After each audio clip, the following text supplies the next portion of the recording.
Hello guys, welcome to YouTube channel Genius Classes. ठीक है, आज की हम वीडियो को लेके आए हैं हिस्ट्री एंड सिविक्स की क्लास 10 की। ठीक है, इनका एग्ज़ाम ज़्यादा करीब आ रहा है क्लास 10 का, तो इसलिए मैंने सोचा जल्दी जल्दी वीडियो क्लास 10 के भी कोर्सेज़ को कंप्लीट किया जाए।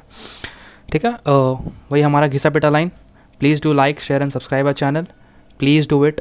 नहीं करोगे तो फिर मैं बात नहीं करूँगा तुम लोग से। ठीक है, तो ये आपको करना पड़ेगा, सब्सक्राइब तो करना ही पड़ेगा, लाइक करना पड़ेगा, वीडियो को शेयर करना पड़ेगा। ठीक है, जितने ही बच्चे हमारे इंस्टा टेलीग्राम पे जो हमें फॉलो करते हैं या फिर जो हमारे चैनल को सब्सक्राइब कर चुके हैं, इस वीडियो को ज़रूर देखिएगा। जो क्लास 10 का इसका हिस्ट्री में प्रॉब्लम होता है फर्स्ट चैप्टर में यूनियन पार्लियामेंट में, और एक्चुअली मैं आपको पूरा सिलेबस इसमें पूरा चैप्टर कंप्लीट करूँगा, ये वो रिवाइज्ड एडिशन में नहीं करूँगा।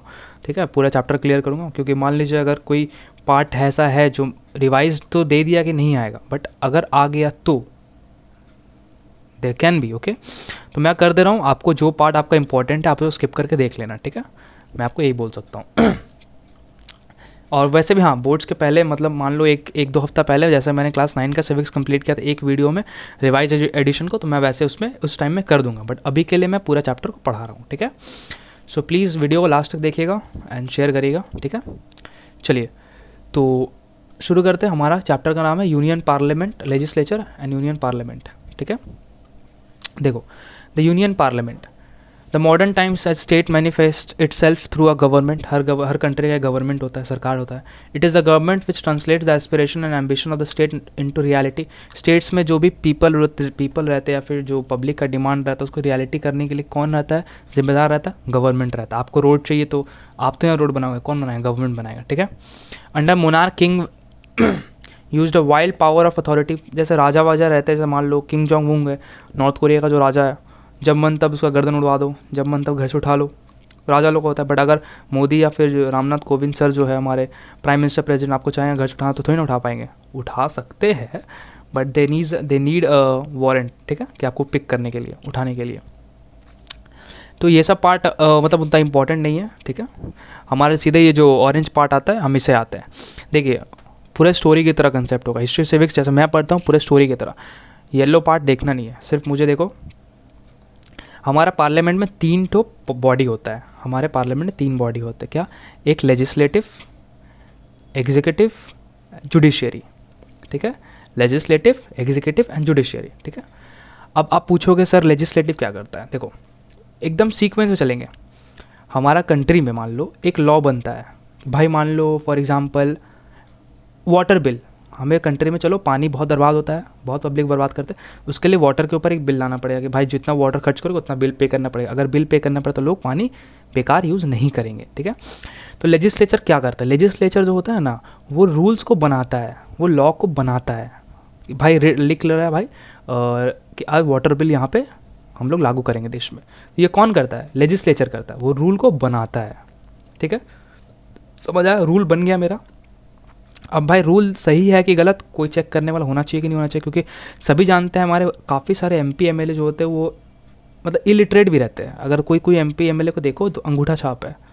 जैसे इनका नाम क्या है, राबड़ी देवी जी, आई मीन लालू प्रसाद के जो वाइफ है, अंगूठा छाप है। ठीक है सर, प्लीज़ गुस्सा नहीं होइएगा, अगर आप तक वीडियो पहुँचे या फिर कोई उनका फॉलोअर देखे तो प्लीज़ गुस्सा मत होना। ठीक है, बट हाँ, अगर अब उनको क्या पता भाई रूल्स कैसे बनाना है, कंट्री कैसे चलता है कैसे नहीं, क्योंकि ये लोग पढ़े लिखे लोग नहीं हैं, तो कुछ भी बना देंगे तो नहीं ना हो जाएगा भाई। कल को कोई एमपी बोलेगा सुबह 3 बजे से कूटना है सबको, तो मैं तो 3 बजे सोने जाता हूँ। समझो पूरा सीन। ठीक है, बुक देखने की ज़रूरत नहीं है, आपसे सब पूरा कंसेप्ट क्लियर हो जाएगा। लेजिस्लेटर क्या करता है? रूल बना दिया। तो हमारा लेजिस्लेचर जो रूल बनाया उसको सही है या गलत है उसको चेक करने के लिए एक बॉडी होता है। कौन होता है? जुडिशियरी। अब आप बोलते होंगे कि सर आपने तो बोला लेजिस्लेचर होता है, फिर एग्जीक्यूटिव होता है, फिर जुडिशरी होता है। नहीं, देखो, बोलने के लिए 3 होता है, लेकिन जब प्रैक्टिकल में आता है तो पहले रूल बनता है, फिर रूल चेक होता है, फिर रूल लागू होता है। ठीक है, लागू कौन करता है? एग्जीक्यूटिव करता है। तो जुडिशियरी हमारा जो सेकंड वाला बॉडी है वो क्या करता है? रूल्स को चेक करता है कि भाई लॉज में, इस लॉ में क्या क्या, इस बिल में, सॉरी बिल, लॉ नहीं, पहले बिल आता है। जब पास हो गया दोनों हाउस से, प्रेसिडेंट से, तब वो लॉ बन जाता है। ठीक है, अभी बिल की बात कर रहे हैं, बिल जनरेट हुआ कि वाटर बिल लाना है कंट्री में, कौन लाया? लेजिस्लेचर लाया।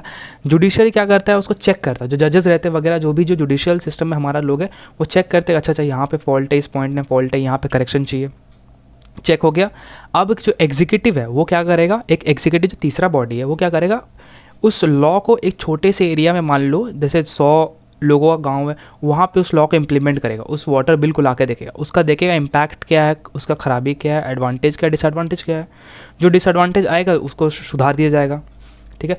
अब जब देखेगा एग्जीक्यूटिव, जब बोलेगा कि नहीं नहीं सर सब जगह से क्लियर है, सब कुछ सही जा रहा, तो अब क्या होगा, वो राज्यसभा में जाएगा, राज्यसभा से क्या जाएगा, प्रेसिडेंट के पास जाएगा, प्रेसिडेंट को जाके क्या होगा, वो लॉ बन जाएगा, पूरे कंट्री में इंप्लीमेंट हो जाएगा। So this is the part, legislature who makes the bill, judiciary who checks the bill, and executive who implements the bill. ठीक है, स्टोरी के साथ कंफर्म, एकदम क्लियर हो गया। चलो, law making wing is called the legislative, governing wing is called the executive जो execute करता है, and the wing that dispenses justice is called judiciary. ठीक है, चलो अब यहाँ पे आता है क्या, फेडरल सेटअप। फेडरल सेटअप का मतलब क्या होता है, हमारा इंडिया जो है वो federal setup in the sense क्या, कि हमारा इंडिया जो है दो, जो गवर्नमेंट है दो उसकी दो बॉडी होती है, एक सेंटर और एक स्टेट। आप सुने ही होंगे ना कि हमारा एक प्राइम मिनिस्टर है और एक चीफ मिनिस्टर होता है। तो चीफ मिनिस्टर क्या हुआ, स्टेट हो गया, प्राइम मिनिस्टर क्या हो गया, सेंट्रल हो गया। ठीक है, डुअल गवर्नमेंट इसे हम कहते हैं, इसे भी हम कह भी सकते हैं dual government. The constitution of India has provided for a federal system of government. ठीक है, फेडरल सिस्टम समझाया था क्या है, in a federal system the administrative powers are divided between the central and the state government. ठीक है, और by the constitution and both are supreme within the respective spheres. Sphere in the sense क्या, both are supreme, अपने अपने area में अपने अपने जगह पे वो सुप्रीम पावर। अगर सीएम को देखा जाए तो मान लो वेस्ट बंगाल में मैं रहता हूँ, तो ममता बनर्जी जी हमारी चीफ मिनिस्टर है, उनसे पावरफुल व्यक्ति इस पूरे स्टेट में कोई नहीं है, कोई नहीं है। ठीक है, एंड अब आता है जो हमारा सेंट्रल में आता है, जो प्राइम मिनिस्टर जी है, उनसे पावरफुल इस कंट्री में कोई नहीं है। ठीक है, क्लियर हुआ, स्टेट में सीएम से पावर कोई नहीं, कंट्री में पीएम से पावरफुल कोई नहीं। ठीक है, executive, legislature and judiciary in this part as well. First discussion the central legislature और the union parliament, Lok Sabha Rajya Sabha. Union parliament क्या आते हैं, लोकसभा राज्यसभा आता है। ठीक है, चलो, our constitution has following federal features. हमारा कुछ फेडरल फीचर्स है, क्या क्या है देखते हैं। There are two sets of government, one the national level called the union और central government, national level union और स्टेट गवर्नमेंट जो कि हमारा इंडिया है, and the other state level which is called the state government, जो कि state का होता है। ठीक है, जैसे आप यूपी, बिहार, झारखंड, वहाँ का जो सीएम वगैरह हो गए वो स्टेट गवर्नमेंट हो गए। The union as well as state government derive their authority from the constitution. ठीक है, कॉन्स्टिट्यूशन से अपना अथॉरिटी, जो उनका पावर, क्या पावर जो है, मान लो एक सीएम का जो पावर है, एक पीएम का जो पावर है, कहाँ से लिया गया है, हमारे संविधान से लिया है, कॉन्स्टिट्यूशन से लिया गया है। ठीक है, डिराइव किया है कहाँ से, कॉन्स्टिट्यूशन से किया गया है। They have well defined and exclusive powers in the sphere of executive, legislature and judiciary. देखो, अगर आपका जो सीएम है पूरे हेड है, तो ऑब्वियस सा बात है उस तीनों जो उस मतलब जो स्टेट का होगा, जो एग्जीक्यूटिव होगा, लेजिस्लेचर, जुडिशरी होगा, उस तीनों का हेड होगा। क्योंकि वहाँ पे क्या बोला गया था पिछला यहाँ पे लाइन में, कि जैसे ही is the supreme within the respective spheres. तो स्टेट में अपना सबसे हेड कौन है, चीफ मिनिस्टर है। तो और यहाँ पे वही कहता है कि जो एग्जीक्यूटिव, लेजिस्लेचर और जुडिशरी जो स्टेट का होगा, उसका सुप्रीम हेड कौन होगा, सीएम होगा, स्टेट गवर्नमेंट का हेड। और इंडियन गवर्नमेंट और इंडिया का जो एग्जीक्यूटिव, जुडिशरी और लेजिस्लेटिव होगा, वो उसका हेड कौन होगा, प्राइम मिनिस्टर होंगे। ठीक है, तो ये वो कहता है, ये पॉइंट वही कहना चाहता है। The supreme court is the final interpreter and the guardian of the constitution. अच्छा, सुप्रीम कोर्ट हमारा क्या है, फाइनल इंटरप्रेटर। मान लो अब आपको तो नहीं ना पता भाई, मान लो अगर मुझे किसी केस में फंसाया गया, फिर मैं किसी केस में गया, मुझे पे कोई मान लो चोरी का इल्ज़ाम लगा। ठीक है, तो हमारे कॉन्स्टिट्यूशन में लिखा हुआ है कि मान लो चोरी करने के लिए ये धारा लगेगी, इतनी बड़ी सजा होगी। आपको तो नहीं पता। ठीक है, पुलिस अगर आपको ज़बरदस्ती 10 दिन के लिए बंद करेगा तो ये तो नहीं कर सकता। लेकिन आपके लिए जब अगर आप सुप्रीम कोर्ट में जाओगे, सुप्रीम कोर्ट क्या करता है, जज बैठेंगे, जज क्या करते हैं, कॉन्स्टिट्यूशन को खोलते हैं, वो पढ़ते हैं, अच्छा हमारे कॉन्स्टिट्यूशन के हिसाब से अगर एक चोरी करता है तो उसको 10 दिन या 20 दिन की सज़ा होती है। तो कौन इंटरप्रेट किया कॉन्स्टिट्यूशन को, जज किया। जज कौन हुआ, जुडिशियल सिस्टम में हुआ। ठीक है, जुडिशरी हुआ। जुडिशरी क्या करता है, आपका कॉन्स्टिट्यूशन को आप तक पहुँचाता है, कि आपको समझाता है कि आपके क्या क्या पावर्स आपको कॉन्स्टिट्यूशन के थ्रू आपको मिलता है। एज एन इंडिविजुअल मुझे क्या क्या पावर्स मिलते हैं as a citizen of India, वो मुझे कॉन्स्टिट्यूशन में लिखा हुआ है। तो कौन समझाता है, जज समझाता है, जो जुडिशरी वो समझाता है। ठीक है, गार्डियन ऑफ द कॉन्स्टिट्यूशन। मान लो अगर कोई स्टेट, जैसे कि मान लो पीएम हुआ, सीएम हुआ, सुप्रीम हेड है, ये दोनों अपना अपना रेस्पेक्टिव जगह में, लेकिन मान लो वो ऐसा कुछ करते जो कि हमारे कॉन्स्टिट्यूशन के अगेंस्ट हो, कॉन्स्टिट्यूशन के अगेंस्ट हो तो कोई तो रोकने वाला होना चाहिए। अब मान लो हमारे प्रधानमंत्री के ऊपर कोई नहीं है, तो भाई ऐसा तो नहीं ना वो घुल्ले घूमेंगे, मतलब जो मन में आएगा वो कर देंगे, ऐसा तो नहीं है। उनके ऊपर भी तो कोई होना चाहिए ना। तो उनके ऊपर कॉन्स्टिट्यूशन बैठता है। कॉन्स्टिट्यूशन हमारा देश को चलाता है, उसके हिसाब से हमें चलना रहता है, कोई भी हेड हो, ठीक है। तो अगर मान लो पीएम ऐसा कुछ काम करते हैं जो कि हमारे कॉन्स्टिट्यूशन के अगेंस्ट है, उसमें नहीं लिखा हुआ या फिर उसके अगेंस्ट है, उसके हिसाब से आप नहीं चला, तो आपको कौन रोकेगा? सुप्रीम कोर्ट आपको बोलेगा नहीं मोदी जी आप यहाँ पे गलत कर रहे हो, according to constitution this is not correct, please अपने हरकत को ठीक करिए या फिर अपने काम को ठीक करिए या फिर चेक करिए, ठीक है। कौन करता है? गार्डियन। क्या गार्डियन ऑफ द कॉन्स्टिट्यूशन? कैसे वो कॉन्स्टिट्यूशन को खराब होने से बचाता है। मान लो कुछ भी काम कॉन्स्टिट्यूशन के अगेंस्ट होता है तो कॉन्स्टिट्यूशन का इज्जत पे हाथ आता है ना, उसके अगेंस्ट हो रहा, मतलब समझ रहे हो ना आप, हमें कॉन्स्टिट्यूशन के हिसाब से चलना है।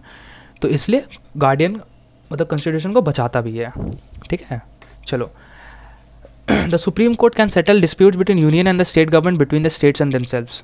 अब मान लो अगर प्राइम मिनिस्टर है, देखो बीजेपी की सरकार है अगर हमारे सेंटर में, और मेरे वेस्ट बंगाल में टीएमसी की सरकार है, तृणमूल कांग्रेस की। अब हम मान लो सेंटर और स्टेट में कुछ झगड़ा होगा तो कौन सॉल्व करेगा? प्राइम मिनिस्टर तो खुद झगड़ा कर रहा है, सीएम खुद झगड़ा कर रहा। अब झारखंड का सीएम तो नहीं ना उठ के आएगा, वो तो अपना स्टेट का हेड है, यहाँ का तो स्टेट हेड नहीं है।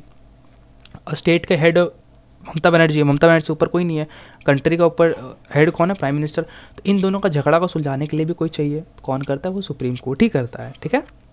चलो, and between the state themselves. अब मान लो यूपी बिहार लड़ाई कर रहा कि भाई मान लो क्या बोले, जैसे नहीं होता लड़का लड़की मतलब लड़की के लिए लड़का लड़ाई कर रहा हो, मतलब एक लड़की है उसके लिए लड़का ए लड़का बी भी लड़ाई कर रहा हो, तो बीच में कोई रोकने वाला चाहिए ना।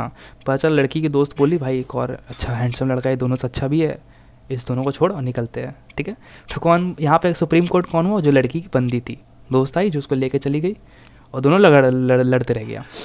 तो यहाँ पे सुप्रीम कोर्ट क्या करता है? जैसे मान लो दो स्टेट यूपी बिहार लड़ाई हो रहा हो किसी भी चीज़ को लेके, तो कौन हेल्प करेगा? प्राइम मिनिस्टर तो हेल्प नहीं करेगा, क्योंकि दोनों तो सुप्रीम, बिहार तो अपना जो सीएम है वो तो अपना बिहार में सबसे बड़ा है, यूपी का सीएम सबसे बड़ा अपने में, तो और प्राइम मिनिस्टर तो उतर नहीं सकता इस दोनों का लड़ाई में, तो कौन आता है? सुप्रीम कोर्ट आता है ये दोनों का झगड़ा सुलझाने के लिए, ठीक है।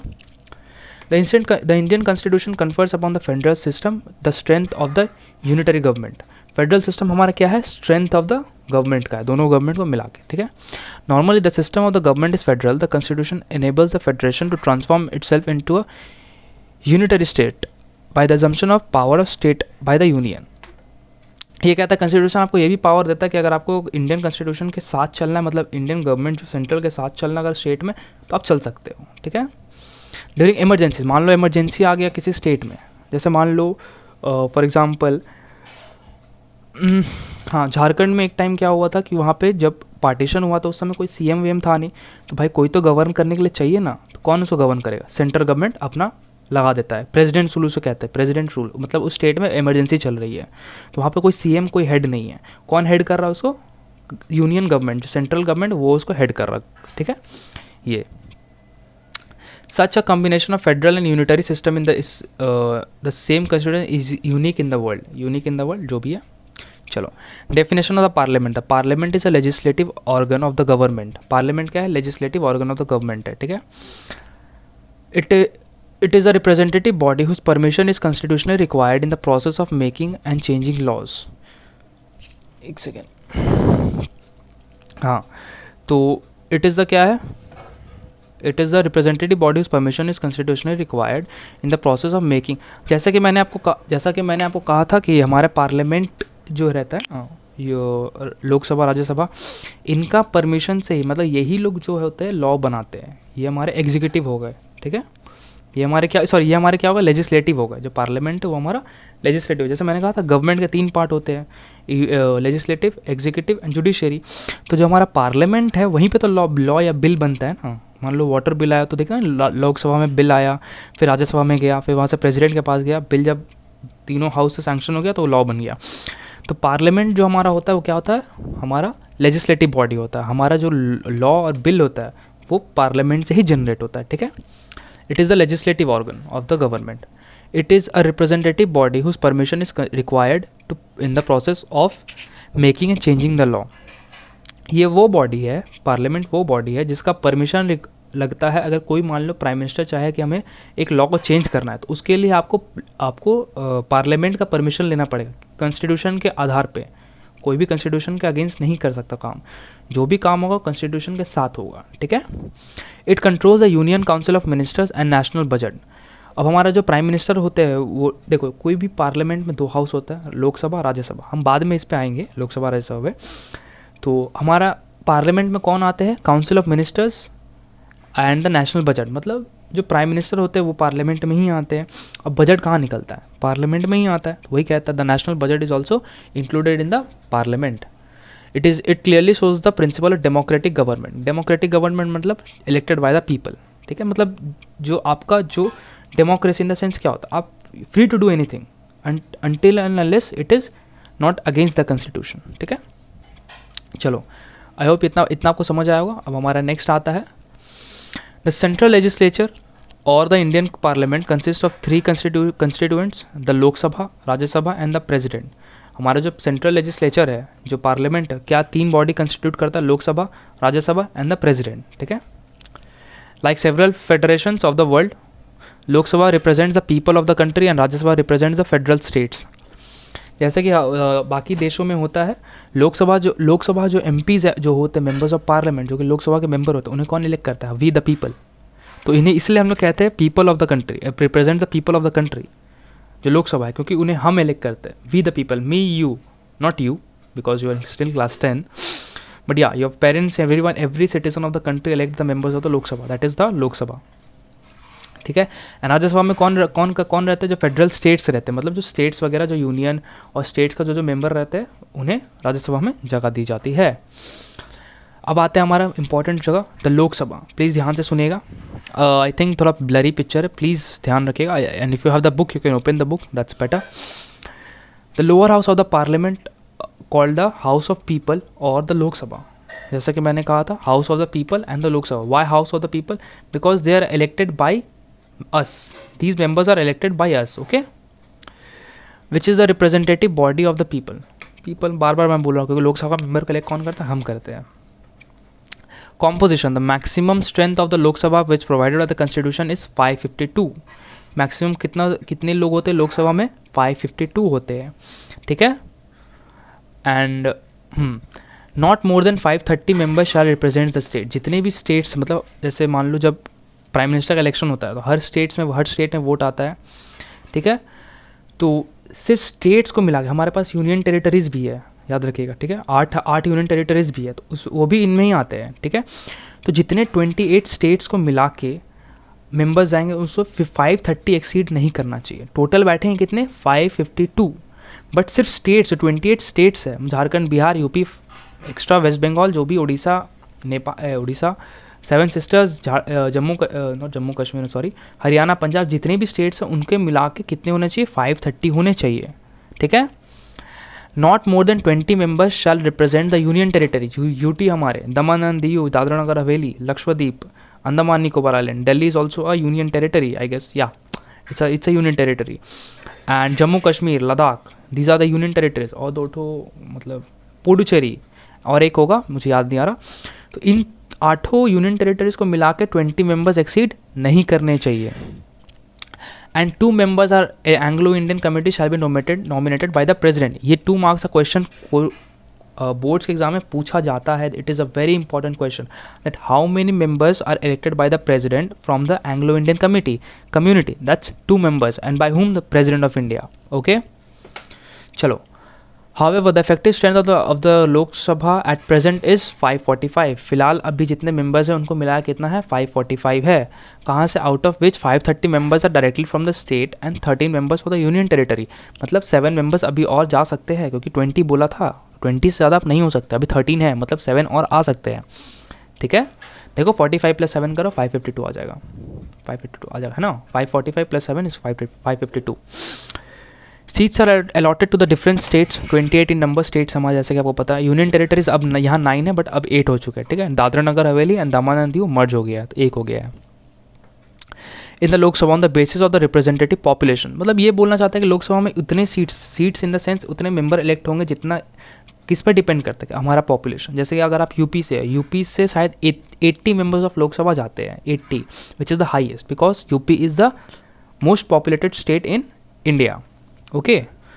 तो हाँ यहाँ पे एग्जांपल दिया for example Uttar Pradesh has 80 seats in Lok Sabha, क्योंकि हाईएस्ट है। And small population like Mizoram, Nagaland, Sikkim, ये जो नॉर्थ ईस्ट इंडियन हमारे स्टेट्स है, वहाँ पे जैसे आप जानते हैं पॉपुलेशन कम है, तो वहाँ से क्या होता है, सबसे कम number of members of parliament जाते हैं etcetera. Have only 1 seat each in Lok Sabha. हाँ देखो, मिजोरम से सिर्फ 1 सीट है, समझो कितना छोटा है। नागालैंड से 1 सीट है, सिक्किम से 1 सीट है, समझ जाओ उसका पॉपुलेशन कितना कम है एज़ कम्पेयर टू बाकी सब। ठीक है, हमारे वेस्ट बंगाल से शायद 42 या 42 जाते हैं। ठीक है, तो जो वेस्ट बंगाल के याद रखना 42।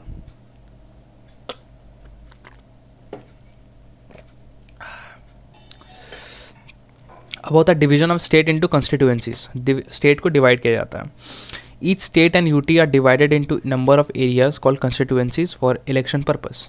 हर देखो, अब पूरे स्टेट को क्या करता है, कुछ कुछ हिस्सों में डिवाइड कर दिया जाता है। जैसे हमारा एक हावड़ा का एक अलग हो गया, हुगली का एक अलग, डिस्ट्रिक्ट्स में डिवाइड कर दिया जाता है। मान लो डिस्ट्रिक्ट्स पकड़ ले, तो हावड़ा का एक अलग डिस्ट्रिक्ट हो गया, हुगली का एक अलग हो गया। तो यहाँ पे हावड़ा का एक एमपी होगा, हुगली का एक एमपी होगा। मैं वेस्ट बंगाल का बता रहा हूँ, मैं अपना बता रहा हूँ। अगर आपका कुछ होगा तो आपको, मुझे उतना आइडिया नहीं आपके स्टेट्स में मतलब कहाँ कहाँ बैठते होंगे, मैं तो वेस्ट बंगाल का हूँ ना, तो मैं अपना बता रहा हूँ। जैसे एक हावड़ा एक डिस्ट्रिक्ट हुआ, वहाँ पे एक एमपी बैठता है। हमारे फिर कुछ दूर में हुगली एक डिस्ट्रिक्ट हुआ, वहाँ पे एक एमपी आएगा। तो हमारा ऐसे कंस्टिट्यूएंसी डिवाइड किए हुए हैं। From 1 constituency 1 member is elected. जैसे कि मैंने कहा, एक कंस्टिट्यूएंसी से 1 मेंबर इलेक्ट होता है। ठीक है, a constituency has well marked boundaries from smooth holding of the election. अब भाई एक बंदा, मान लो अगर मैं एमपी हूँ, तो भाई मैं पूरा वेस्ट बंगाल को तो संभाल नहीं सकता, तो मुझे एक संभालने के लिए एक लिमिटेड जगह की, एक लिमिटेड एरिया की ज़रूरत है। कि भाई मैं इतना तो बड़ा हाथ नहीं ना खोल सकता पूरा पीछे तक, इतना ही खोल सकता हूँ, एक लिमिट है ना। तो एक लिमिटेड जगह हर एमपी को दिया गया है। ठीक है, देखो वेल बाउंड्रीज, मार्क बाउंड्रीज किया गया कि इतना जगह में आपका एरिया है। अब आता है reservation of seats. The Indian constitution has made provision for the socially and educationally backward classes, ठीक है, ऑफ सिटीजन्स, दैट्स कि SC एंड STs, OBC को नहीं, SC एंड STs। ठीक है, जैसा कि मैं SC हूँ, शेड्यूल कास्ट, तो हमारे लिए क्या होता है, जैसे मान लो 530 है ना, तो उसमें से मान लो आई डोंट रिमेंबर द, यहाँ पे दिए हुए schedule caste 84 and schedule tribe 47। इसका मतलब ये है, देखो, as such many seats have been reserve for the schedule caste and schedule tribes in the Lok Sabha. मतलब लोकसभा में 8 out of 552 सीट्स और 552 members, 84 of them has to be of scheduled caste, from the scheduled caste, and 47 has to be from the scheduled tribe.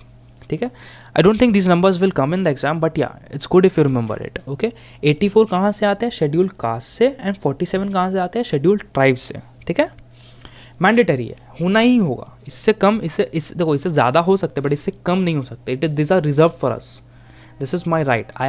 उतना मेरे को 87 84 इसको लेना ही लेना है।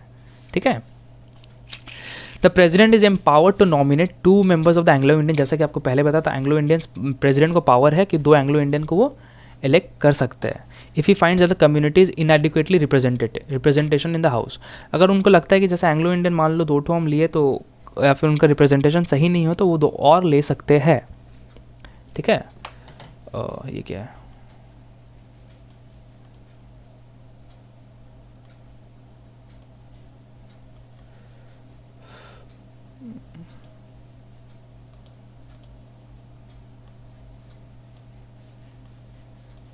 ये क्या हो रहा,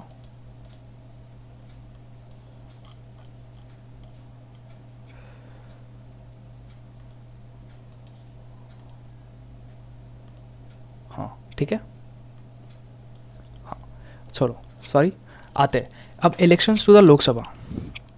सॉरी फॉर द इंटरप्शन। ठीक है, let's continue. Election to the Lok Sabha, members of the Lok Sabha are directly elected by the people. जैसा कि मैंने कहा था, लोकसभा के जो मेंबर्स होते हैं कौन इलेक्ट करता है, directly elected by the people, those who are of 18 age and above. 18 साल के ऊपर है तो वो वोट दे सकते हैं। अब ऐसा तो नहीं भाई 5 साल का बच्चा क्रिकेट खेलते गलेगा, वो मुझे वोट देना, ऐसा नहीं। There has to be age limit which is of 18 years। That means I can vote, you can't. Boo, I can vote, you can't. हालांकि इसमें कोई फ़ायदा नहीं, अभी तक मैंने वोट दिया नहीं, इस बार मैं वोट दूंगा। ठीक है, चलो। Members of the Lok Sabha are directly elected by the people. The principle of universal adult franchise has been adopted, which means that all citizens of the age of 18 years and above has the right to vote. Universal adult franchise, there is a 2 marks का question आ सकता है कि what is the universal for adult franchise, that means उसको आपका answer होगा कि those who are of 18 years of age and above can only vote, not less than that. अगर आप 18 साल के हो या फिर 18 से ऊपर के हो तभी आप वोट दे सकते हो। अगर आप 17 हो तो आप वोट नहीं दे सकते, ठीक है। आपका वोटर कार्ड बनेगा नहीं तो आप वोट नहीं दे सकते, ठीक है। If not otherwise disqualified under the law, जैसे कॉन्स्टिट्यूशन में हमारा दिया हुआ है, लॉ में दिया हुआ है कि अगर आप 18 से नीचे तो आप वोट नहीं दे सकते हो, ठीक है। सॉरी, एक्सक्यूज मी, ठीक है। The principle of universal adult franchise has established a true democracy और government of the people, by the people and for the people.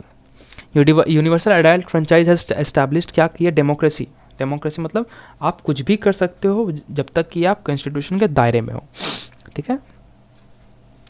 By the people मतलब क्या हुआ, the government of the, government public की सरकार है, government of the people.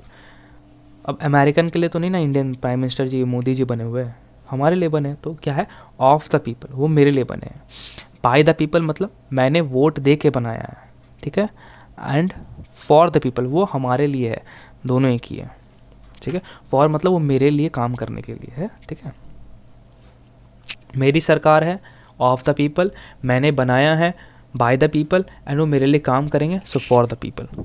Since the government affects all, it must be responsible, it must be responsible to all. This is possible if the right to vote is given to all irrespective of his or her caste, creed, color, gender, economic status.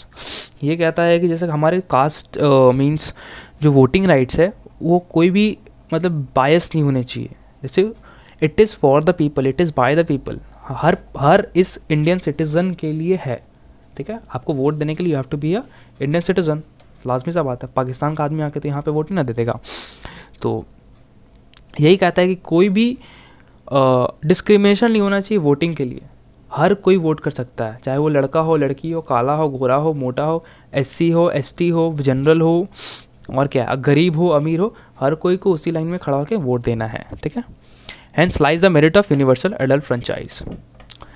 Not only this, the election of the Lok Sabha are held by secret ballot, which means the voters can cast their vote secretly. Secret ballot क्या होता है, मतलब मान लो जैसे आप vote देने जाओगे, मैंने कभी देखा नहीं, मैं सुना हूँ, वोट देने जाओगे तो आपका जो ईवीएम मशीन में अभी वोट होता है, ठीक है। तो मशीन एक बॉक्स के अंदर, मतलब इतना बड़ा बॉक्स के अंदर रहेगा, आपको साइड से आना है, ठीक है, कोई आसपास रहेगा नहीं, आपको बस जाके बटन प्रेस कर देना है भाई, ठप्पा मार देना है। आपसे कोई गवर्नमेंट ऑफिशियल ये नहीं पूछ सकता कि आपने किसको वोट दिया, आप उस पर केस ठोक सकते हो। आपका जो वोट आप किसको दे रहे हो कोई नहीं देख सकता एक्सेप्ट फॉर यू, कोई कैमरा नहीं, कोई जांच पड़ताल कुछ नहीं, एक बॉक्स अंदर रहेगा, आपको बस हाथ डाल के वोट दे देना, दैट्स इट, ठीक है। सीक्रेटली होता है, विदाउट एनी फियर। मान लो अगर मैं यहाँ पे टीएमसी की सरकार है, मुझे बीजेपी को वोट देना, तो भाई डर तो लगेगा, अगर उसको अगर एक टीएमसी का कार्यकर्ता या फिर नेता पहुँचा रहेगा, किसको वोट दे रहे हो, पता चलेगा भाई बीजेपी को दे के आया, तो बोला ठीक है भाई बाहर तब मिलते हैं, तो डर घुस जाएगा। तो आप कोई डर नहीं हो, क्योंकि आप किसको वोट दिए, काम तो जैसे वही करता है। टीएमसी वाला बोलता है भाई किसको वोट दिया, हम तो सर आप ही को दिए, दे के तो आते किसी को है, किसी और को है ठीक है। From the pulls of they are saved from the pulls and pressure of the politicians, जैसा कि मैंने कहा था। Moreover its ill feeling is created. मान लो मेरा फ्रेंड है, बंदा है जो टीएमसी का बहुत सपोर्टर है, मुझे टीएमसी पसंद नहीं, मैं मार दिया, वो भाई मेरे से गुस्सा हो जाएगा, भाई ये क्या गया, भाई तुम भाई नहीं है, समझ रहे हो ना। अब आता है important thing, qualification for the members of the Lok Sabha. क्या क्या क्वालिफिकेशन है यहाँ पे छोड़िए, सीधे हमारे क्वालिफिकेशन में आता है। देखने कितने महान क्वालिफिकेशन है हमारा, समझ जाओ हमारा देश किसके हाथ में, तुम समझ जाओगे। Must be a citizen of India, कितना महान क्वालिफिकेशन है भाई, क्या सिटीजन ऑफ इंडिया होना चाहिए, समझ जाओ। कुछ समझाने का है, कुछ भी। नेक्स्ट पे आते हैं, नहीं समझ आया भाई तो तुम बुक बंद करे सो जाओ। Must be a citizen of India, ठीक है। He should be at least 25 years old, बहुत बड़ी बात नहीं है, 25 साल होना चाहिए। 24 साल का बंदा होगा तो एमपी नहीं बन सकता। ही should not B proclaimed offender, मतलब कोई भी गलत काम जो कि कॉन्स्टिट्यूशन या फिर लॉ के हिसाब से कोई भी उस पर केस वेस वगैरह नहीं चल रहा होगा, ठीक है। प्रोक्लेम्ड ऑफेंडर मतलब कोई भी गलत काम जो कि लॉ के अगेंस्ट हो, तो वो काम अगर नहीं किया रहेगा तो वो बन सकता है, कोई महान काम नहीं है। अभी तक एजुकेशन का बात नहीं आया कि ग्रेजुएट होना पड़ेगा, कुछ नहीं है, कोई सीन ही नहीं है. He should have his name in the election in the electoral rolls in any part of the country. उसको लड़ने के लिए भाई कहीं तो रजिस्टर करना पड़ेगा कि भाई मुझे इलेक्शन लड़ना है. 4th पॉइंट हुआ है. एजुकेशन का कोई सीन नहीं है बॉस, और ये हमारे नियम बना रहे हैं. ही और she should possess any other qualification as may be specified with the parliament from time to time. जो पार्लियामेंट में जो रिक्वायरमेंट्स है स्पेसिफाइड, मतलब स्पेसिफिक की क्वालिफिकेशन, मतलब पढ़ाई लिखाई वाला क्वालिफिकेशन नहीं, मार्क माइंडेड, डोंट स्टडी का क्वालिफिकेशन नहीं, और भी कुछ क्वालिफिकेशन इधर उधर होता होगा पार्लियामेंट के अंदर, उसको फुलफिल करना होगा. एजुकेशन का कोई सीन नहीं है. ठीक है, समझ जाओ किन के हाथ में है. He should not hold N office of profit under the state और द सेंट्रल गवर्नमेंट. मतलब वो स्टेट गवर्नमेंट सेंट्रल गवर्नमेंट में कोई नौकरी नहीं कर रहा होगा. ठीक है, प्राइवेटली कोई नौकरी नहीं कर रहा होगा, कहीं से उसको इनकम नहीं आ रहा होगा. तभी देखना जो भी पॉलिटिशियन एमपी बनते हैं वो सब रिज़ाइन करके बैठ जाता है. जैसे अरविंद केजरीवाल सर है, वो पहले इनकम टैक्स ऑफिसर थे, रिज़ाइन करके सीएम बने हैं. He should not be unsound mind. पागल नहीं होना चाहिए. Unsound mind in the sense, I am sorry, I am not making fun, but हाँ दिमाग से ठीक होना चाहिए. अब भाई समझ रहे हो ना, दिमाग से ठीक नहीं रहेगा तो फिर गड़बड़ रूल्स लेके आ जाएगा. बोलेगा दिन में सोना रात को जगना. ठीक है, ये नियम ला देगा. ही should not B an insolvent debtors. He should not be in depth. मतलब विजय माल्या नहीं बन सकता कि कहीं से पैसा लेके उधार लेके भाग के इधर पे आ गए. कोई बैंक का लोन है, कोई डेप्थ में है, कर्ज में है, तो वो पीएम वो ये नहीं बन सकता, मेंबर ऑफ पार्लियामेंट नहीं बन सकता. ठीक है, तो एजुकेशन का कोई सीन नहीं बॉस, और ये हमारे लिए रूल्स बना रहे हैं. हमारा देश इनके हाथ में है, समझ जाओ. तो ये रहा क्वालिफिकेशन, वेरी इंपॉर्टेंट. अब जितना लर्न कर सको, मैंने सबका एग्जाम सबको समझा दिया एक एक लाइन. अब हम पार आता है क्या, disqualification of the members. Let me have some water now.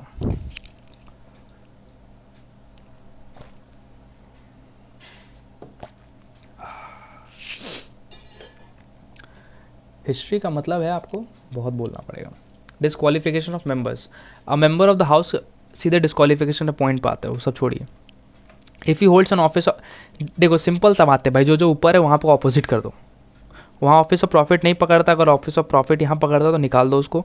Unsound mind है यहाँ पर, अगर अनसाउंड माइंड है तो इसको निकाल दो. क्या है, ही इज़ अनडिस्चार्ज सॉल्वेंट. यहाँ पर डिस्चार्ज सॉल्वेंट का क्या था, अगर वो डेप्थ वेट में है तो उसको हटा दो, नहीं बन सकता. If he ceases to be a citizen, अगर सिटीजन ऑफ इंडिया उसका जो उसको पावर खींच लिया था, अगर वो सिटीजन ऑफ इंडिया नहीं होता है तो उसको निकाल दो. ये डिस्क्वालीफाइड इन लॉ, अगर मान लो कोई केस वेस में फंस गया हो, मतलब law in the sense disqualified under the law, मतलब मान लो कोई क्राइम व्राइम में फंस गया हो, नहीं रहेगा. सिंपल सा बात है, जो ऊपर याद के ऑपोजिट कर देना है. मज़ा आया? तब भी हम बता दे रहे हैं. Holds an office of profit.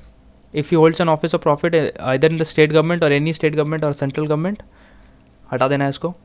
ठीक है. However the office of ministers, deputy ministers are not regarded as office of profit. मान लो डीएम फीएम है तो वो ऑफिस ऑफ प्रॉफिट नहीं हुआ. ठीक है, मान लो कोई मिनिस्टर है या फिर डिप्यूटी मिनिस्टर है कहीं का, तो वो ऑफिस ऑफ प्रॉफिट नहीं होता है, वो लड़ सकता है सीएम वीएम के लिए. नंबर 2 क्या है, अनसाउंड माइंड डिक्लेयर्ड हो चुका है, मतलब वो पागल है दिमाग से, मतलब उसका दिमाग सही नहीं है, निकाल देगा. If is in undischarged solvent, मतलब अगर ऑफिस ऑफ, मतलब मान लो डेप्थ वेप्ट में है, कर्ज वर्ज में, निकाल देगा. If he ceases to be a citizen of India, अगर उसका सिटीजनशिप छीन लिया जाता है तो उसको निकाल देगा. If he has been disqualified under any law made by the Indian parliament, अगर इंडियन पार्लियामेंट के अंदर लॉज के अगेंस्ट वो चलता है या फिर कोई क्रिमिनल केस उस पर है, उसको निकाल दिया जाएगा. ठीक है. In addition to the above disqualification as amended above, list of disqualified members of the, यहाँ पे कुछ है, देखते क्या है. If he has been found guilty in certain election offences और corrupt practices during the election, जो कि होता है, हर जगह होता है, हर जगह होता है, होता है, लेकिन कुछ होता नहीं है. एक तो मैंने सुना है बेटा, सॉरी, एक तो मैंने सुना है जेल में बैठ के इलेक्शन लड़ रहा था, ये भी सुना हुआ है. सच है. ठीक है, जेल में बैठा हुआ इलेक्शन लड़ रहा है. तो हम लोग, तुम समझ जाओ अभी हम लोग कहाँ पे हैं. ये क्या पॉइंट बोलता है, ए पॉइंट बोलता है कि अगर वो किसी चीज़ में फाउंड गिल्टी, किस चीज़ में, इलेक्शन मान लो करने में करप्ट प्रैक्टिस कर रहा, मान लो गुंडा उंडा भेज के बोल दिया भाई सबको डरा के बंदूक माथा में रख के वोट दिला दो, ऑफेंस है. करप्ट प्रैक्टिस, मान लो पैसा खिला रहा है, 500 रुपये हर वोटर को दे दे रहा, भाई 500 रुपये रखो मेरा पार्टी का वोट दे दो, ये सब करेगा तो भगा दिया जाएगा, अगर वो मिलता है तो.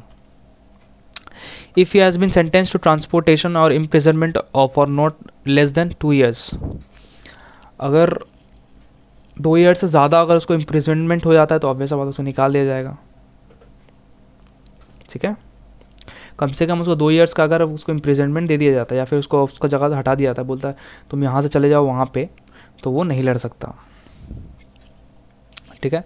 If he has been found guilty in violating any law of land such as narcotic custom act, dowry act, using cruelty towards women, सब होता है, ठीक है। समझ ही रहे हो इसमें, अगर मान लो लैंड वैंड चोरी का केस में फंस गया, नारकोटिक या custom act in the sense कि मान लो अरे नारकोटिक का कस्टम एक्ट मतलब क्या होता है, जब्त ज़मीन हड़पना वगैरह, ज़मीन छीन लेना। डावड़ी दहेज एक्ट में अगर पकड़ा जाता है तो, यूजिंग क्रुएलिटी अगर अगेंस्ट वुमेन अगर पकड़ा जाता है तो उसको डिस्क्वालीफाई कर दिया जाता है। It may be added here that no person can be a member of both the houses if one of the parliament at the same time. मान लो अगर कोई मेंबर लोकसभा का मेंबर है, मान लो कोई राज्यसभा का मेंबर है, वो लोकसभा का मेंबर नहीं बन सकता। अगर वो लोकसभा का मेंबर है तो राज्यसभा का मेंबर नहीं बन सकता, उसको आइदर ऑफ द टू होना होगा। या तो तुम राज्यसभा से रिज़ाइन करके लोकसभा का इलेक्शन लड़ो, या तो तुम लोकसभा का रिज़ाइन कर राज्यसभा का इलेक्शन लड़ो, ठीक है। ये पॉइंट ये कहना चाहता है। ये वेरी इंपॉर्टेंट क्वेश्चन है। टर्म ऑफ द लोकसभा क्या है? 5 years of, not age, 5 years. चाहे आप 90 साल के हो, 105 साल, 200 साल के हो, 5 साल रह सकते हो, ठीक है, फिर इलेक्शन हो जाता है। The Lok Sabha is normally elected for 5 years. It may be dissolved by the Parliament before the expiry of the term. Its term on the advice of the Parliament, on the advice of the Prime Minister. I'm sorry. मान लो देखो 5 साल के लिए prime minister जो elect होते हैं, ठीक है, इनको चाहिए रहता है शायद 2/3 ऑफ द मेजोरिटी, 2/3 मान लो, 2/3 ऑफ 552 कर लो, उतना इन लोगों को चाहिए रहता है सरकार बनाने के लिए, ठीक है। अगर मान लो कुछ मेंबर्स छोड़ दिए और जैसे वो 2/3 मेजोरिटी जो नंबर रिक्वायरमेंट है, मान लो एक्स नंबर्स चाहिए आउट ऑफ 550, हमारे एक्स नंबर चाहिए गवर्नमेंट फॉर्म करने के लिए। मान लो एक्स से कुछ गिर गया, एक मेंबर भी गिर गया, तो इन लोगों का सरकार गिर जाता है। 5 ईयर्स ऑफ टर्म नहीं कंप्लीट, कोई ज़रूरी नहीं है कि 5 ईयर्स तक ही रहेगा। आज बना, अगर कल इन लोगों का नंबर्स गिर गया, नंबर ऑफ मेंबर्स गिर गया, तो इनका सरकार गिर जाता है, हट जाता है, ठीक है।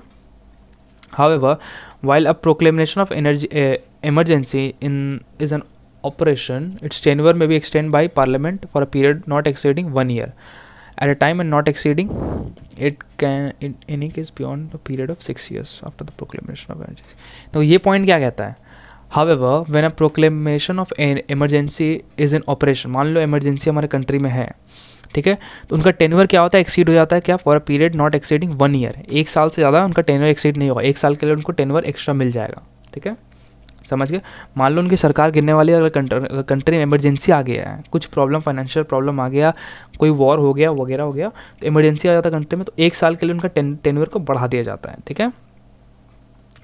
In any case beyond a period of 6 months after the proclamation, मान लो इमरजेंसी जब हट गया, इमरजेंसी जब लागू था तो 1 साल, और इमरजेंसी जब हट गया तो 6 महीने से ज़्यादा उनका सरकार नहीं रहना चाहिए, हट जाएगा, 6 महीने तक और एक्सटेंड करेगा, उसके बाद हट जाएगा सरकार, ठीक है। एक बार हो चुका है इमरजेंसी इंदिरा गांधी जी के सरकार में।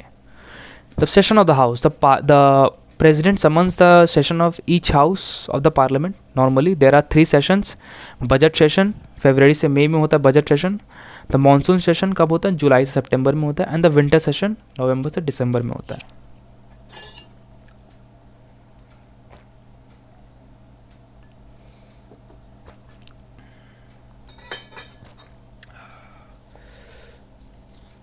द मैक्स, अब हम आपको समझ आ गया, 3 सेशन होते हैं। सेशन ऑफ द हाउस में पूछ सकता है क्वेश्चन कि कितने सेशन होते हैं? 3 होते हैं। कौन सेशन को बुलाता है? याद रखिए, वेरी इंपॉर्टेंट, कौन बुलाता है? प्रेसिडेंट ऑफ इंडिया, ठीक है। 3 सेशन का नाम क्या है? द बजट सेशन कब से कब? फरवरी से मई होता है। मानसून सीजन कब से होता है? जुलाई से सितंबर होता है। विंटर सेशन कब होता है? नवंबर से दिसंबर होता है, ठीक है। तो maximum period that can intervene between 2 session, 2 session का बीच में जो गैप होगा वो मैक्सिमम कब का, कितना दिन का होगा? 6 मंथ्स का होगा। उसके बाद आपको होना ही होना है, ठीक है। The president can prorogue the parliament और any of its houses. President क्या बोलेंगे? भाई 6 महीने हो गया, कब तक सो गए, चलो मीटिंग करते हैं, ठीक है। ही में डिजॉल्व द लोकसभा, लोकसभा को बंद कर सकते हैं। द प्रेजिडेंट में convene a joint session of the both houses and when so required. मान लो सेशन चाहिए, मान लो कोई क्रिटिकल टॉपिक पे डिस्कस करना हमारे देश में, मान लो कोविड चल रहा है, ठीक है, कोविड चल रहा है, तो प्रेसिडेंट क्या कर सकते हैं? बोथ द हाउसेस, लोकसभा और राज्यसभा को एक जॉइंट मीटिंग बुला सकते हैं। ये क्वेश्चन पूछ सकता है, who calls for the joint meeting? Between the Lok Sabha and Rajya Sabha, who, the president of India. Okay, चलो languages, it is laid down that business in parliament is to be transacted either in Hindi और English. हमारे parliament में बोला गया है कि आपको either English या हिंदी में ही आपको बात करना है। However if any member is not able to express himself either in English Hindi, the speaker of the Lok Sabha और the chairman of the Rajya Sabha may permit such a member to address the house in his mother tongue. ये point किया गया था हमारे लोकसभा में, ये बोला गया, या फिर एक सेकंड, पार्लियामेंट में 2 लैंग्वेज ही अलाउड है। You can either speak Hindi, that is common. अगर आप मान लो साउथ वाउथ से हो या फिर आप नॉर्थ ईस्ट इंडिया से, उसको हिंदी नहीं आता, then you have to speak in English, only 2 languages. But मान लो किसी ऐसा बंदे जिसको हिंदी नहीं आता, इंग्लिश नहीं आता, ठीक है, तो उसको परमिशन लेना पड़ेगा किसका, the speaker of the Lok Sabha या फिर द वाइस चेयरमैन या फिर the chairman of the Rajya Sabha, कि सर मुझे इंग्लिश हिंदी नहीं आती, मुझे अपनी बात तो रखनी है। तो बोले ठीक है, अपना मदर टंग में आप रख लो, ठीक है। Important powers, advantages of the Lok Sabha, कुछ एडवांटेजेस है, कुछ इंपॉर्टेंट पावर्स है लोकसभा का। सिंपल सा बात है भाई, लेजिस्लेचर है तो पावर तो रखेगा ही। It controls the exchequer of the state, the money bill can be introduce only in the Lok Sabha not in the Rajya Sabha. Exchequer of the state क्या होता है, जितना भी फाइनेंशियल मैटर्स हमारे कंट्री में होंगे उसको कौन कंट्रोल करता है, लोकसभा करेगा, याद रखिएगा। फाइनेंस मिनिस्टर जो हमारी है निर्मला सीतारमण जी, वो कहाँ पे बैठती है, मैं MP है वो, ठीक है। तो it is the exchequer of the state, मतलब वो हिसाब किताब रखते हैं फाइनेंशियल, जो भी टॉपिक्स है, जो भी फाइनेंशियल एक्शंस होंगे, कौन देखता है, लोकसभा देखता है, ठीक है। याद रखना, जो एक क्वेश्चन आता है 2 मार्क्स में कि मनी बिल कहाँ से ओरिजिनेट होता है, हमेशा याद रखना मनी बिल जो है सिर्फ लोकसभा से आ सकता है, राज्यसभा में मनी बिल नहीं आ सकता। It can not be introduced not in the Rajya Sabha. It is the Lok Sabha which actually controls the executive, Lok Sabha क्या कौन एक्चुअली कंट्रोल्स करता है एग्जीक्यूटिव को, लोकसभा, ठीक है।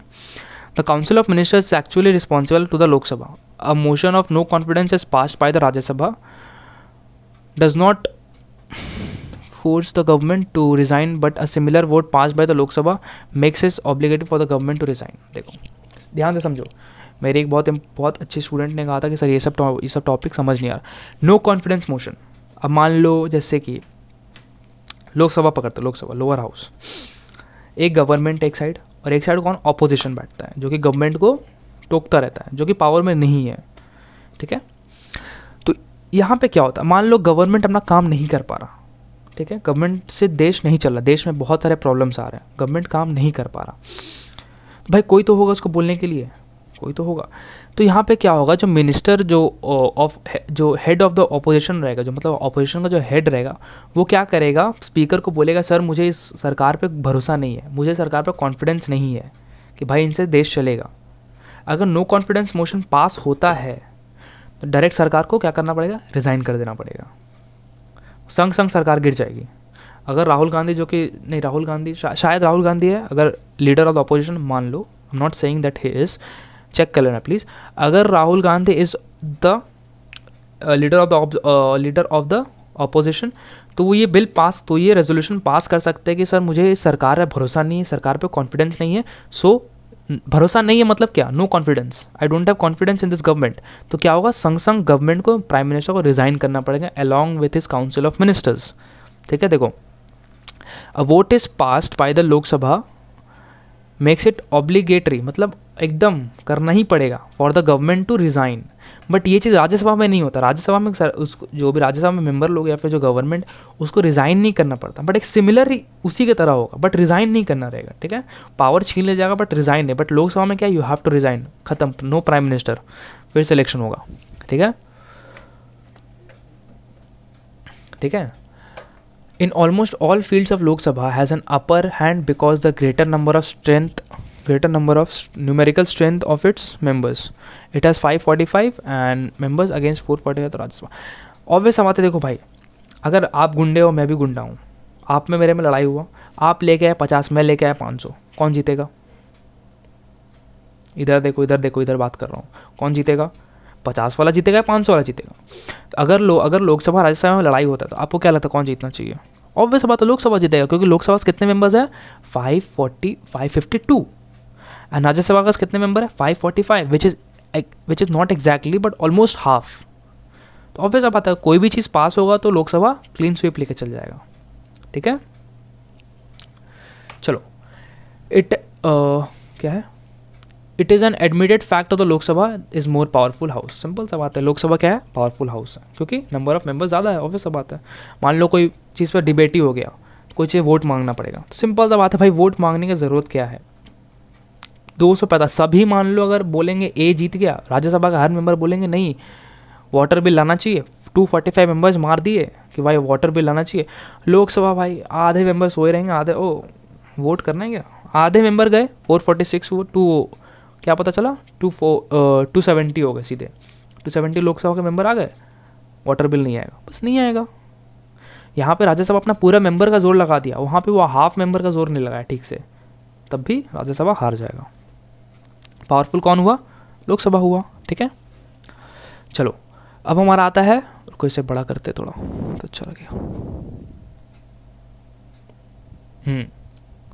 दिख रहा, हाँ दिख रहा। अब हमारा आता है जो लोकसभा का हेड होता है, स्पीकर, ठीक है। देखो यहाँ पे लोकसभा और देखो स्पीकर ऑफ द लोकसभा होता है, याद रखना, और चेयरमैन ऑफ द राज्यसभा होता है। चेयरमैन का स्पीकर नहीं होता, क्या होता है, चेयरमैन होता है राज्यसभा का, और स्पीकर कहाँ का होता है, लोकसभा का होता है, ठीक है। चलो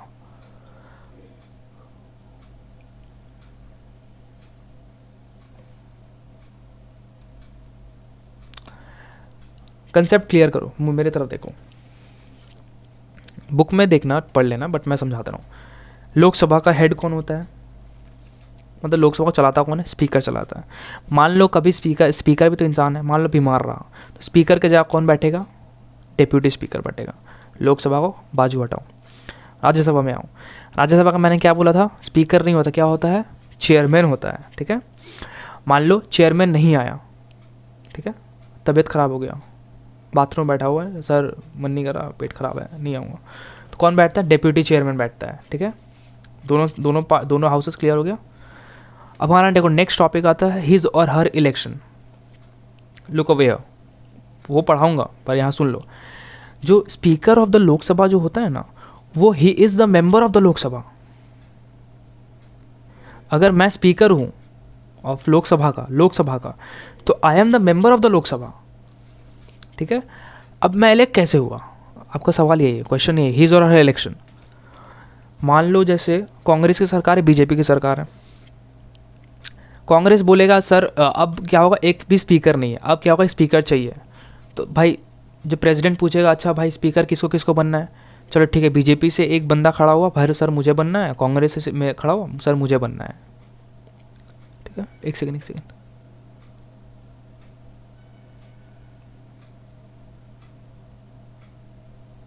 सॉरी, हाँ ठीक है, पढ़ नहीं रहा था मैं, कुछ देख रहा था, ठीक है। हाँ तो क्या हुआ, कांग्रेस का बंदा एक बोला कि सर मुझे स्पीकर बनना है, बीजेपी का एक बोला सर मुझे स्पीकर बनना है। अब दोनों को तो नहीं बना सकते, ठीक है। अब क्या होगा, वोटिंग होगा, जितने भी मेंबर्स है वोटिंग करेंगे, ठीक है। इन दोनों को छोड़ के मान लो 552 थे ना, 550 आदमी वोट करेंगे कि किसे प्रेसिडेंट किसे स्पीकर बनना है। तो जो ज़्यादा वोट पाएगा वो क्या बनेगा, स्पीकर बन जाएगा। तो जनरली क्या होता है, जिसकी गवर्नमेंट रहती है, जो प्राइम मिनिस्टर जिस गवर्नमेंट का रहता है, जिस पार्टी का रहता है, स्पीकर उसी पार्टी का होता है। इससे पहले सुमित्रा महाजन जी थी जो कि कांग्रेस की थी, क्योंकि कांग्रेस पहले पावर में थी। जब बीजेपी गवर्नमेंट पावर में आई तो अब कौन हो गए, ओम बिरला जी हो गए, जो कि बीजेपी के हैं, ठीक है। अब आपको एक सवाल आता होगा, मान लो there is a tie, 50 vote Congress को भी मिले, 50 वोट मान लो बीजेपी को मिले, तो अब कैसे इलेक्ट होगा, वोट वो ऐसा तो नहीं ना अक्कड़ बक्कड़ कर देंगे, अक्कड़ बक्कड़ बम्बे बो 80-90 पूरे 100 में लगा धागा, चोर निकल गया भागा, ये तो करने से देश नहीं चलेगा भाई। स्पीकर मुझे चाहिए। अब क्या होगा, मेन जो यहाँ पे आता है एज अ टाई ब्रेकर कौन रहता है, द प्रेसिडेंट। अब प्रेसिडेंट सर आके वो वोट दे देंगे, मान लो उन्हें बीजेपी का पसंद है तो बीजेपी को वोट दे देंगे। अब क्या हुआ, बीजेपी को 51 वोट मिल गया, कांग्रेस को मिल गया 50 वोट्स, ठीक है। तो स्पीकर किसका होगा, इसका वोट ज़्यादा है, बीजेपी का हो जाएगा। तो स्पीकर ऐसे इलेक्ट होता है, ठीक है। चलिए बुक में आते हैं। The speaker of the Lok Sabha is elected soon after the newly elected Lok Sabha meets for the first time. जब फर्स्ट टाइम जब लोकसभा का मीट करता है फर्स्ट टाइम न्यूली, तो स्पीकर वहीं पे इलेक्ट होता है, ठीक है। Till a new speaker is elected the speaker of the presiding Lok Sabha presides over the session. जब तक एक नया स्पीकर इलेक्ट नहीं होता, जो पिछला स्पीकर है तब तक वही कंटिन्यू करता है ऑफिस को, the Indian constitution provides that when the house is dissolve the speaker shall not vacant his house. हमारा कॉन्स्टिट्यूशन हमें ये कहता है कि मान लो जब सरकार हट गई, मतलब कांग्रेस की मान लो या बीजेपी की सरकार हट गई, तो स्पीकर अपना हाउस नहीं छोड़ेगा, स्पीकर अपना पोजीशन में बैठे रहेगा जब तक कि एक नया स्पीकर इलेक्ट ना हो जाए। He remains in the office till the new speaker is elected by the new Lok Sabha in the first meeting. He कब तक ऑफिस अपना पकड़ा रहेगा, कब तक ऑफिस में बैठा रहेगा, जब तक एक नया स्पीकर इलेक्ट ना हो जाए लोकसभा से, ठीक है, फर्स्ट मीटिंग से। The speaker as well as the deputy speaker are elected by the Lok Sabha from among its members. क्या बोला था मैंने आपको, लोकसभा का जो स्पीकर होता है कहाँ का होता है, लोकसभा का मेंबर ही रहता है, ठीक है। The speaker is elected for 5 years, tenure याद रखिएगा 5 years। He can seek re election for any number of times if he is elected as a member of the Lok Sabha. वो कितनी बार भी अपना इलेक्शन करा सकता है जब तक वो मेंबर ऑफ द लोकसभा है, ठीक है। पानी पीते रहो।